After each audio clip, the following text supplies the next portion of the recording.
The next fact that we want to look at is the empty tomb.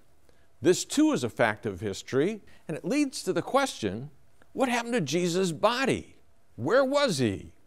Dr. Habermas explains. Okay, let's move on to the next step. He died. He was buried. What happened in that tomb? Well, the Christian story is that he was raised, but in between burial and raising, we're told the tomb was vacated. Jesus' leaving left it alone. Is there any reason to believe that? Again, one of the first points we want to say is all four Gospels record the empty tomb. And here comes the critics. I told you, I don't like the Gospels. What do we have to back up those early Gospel stories of the empty tomb? Let me give you three big evidences right off the bat. One is that the earliest witnesses to the empty tomb are women. Why is that important? Because if you're making up the story, remember our Monday morning quarterbacking scenario, if you're making up a story, putting the words back into the mouths of the earliest Christians sometime later, don't use women for your first witnesses. Why? In the first century, they were not allowed to testify in a court of law. They were not believed to be able to tell the truth. We're actually told that. They couldn't testify. So why do you take people who can't go on the witness stand? It would be like making your chief witnesses little children.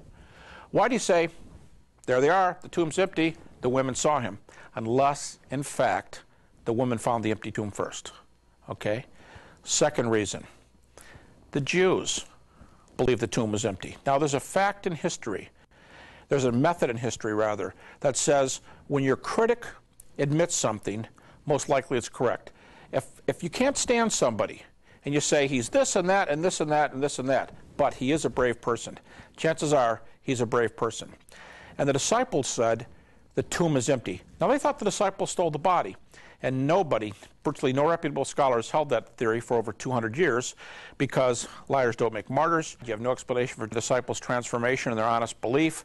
If they stole the body and lied, you have no explanation for James. You have no explanation for Paul. So that explanation does not make a lot of sense. But what are you left with? If the disciples stole the body, according to the Jews, but that theory doesn't really work, what you have is an empty tomb.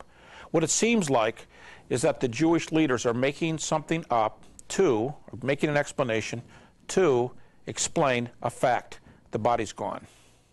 Third argument, you have that early text I gave you a moment ago, 1 Corinthians 15, and Paul's sequence again is died for our sins, buried, raised, appeared.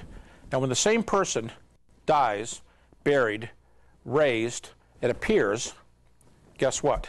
The body's not there. What's gone down has come up. And there's a strong implication.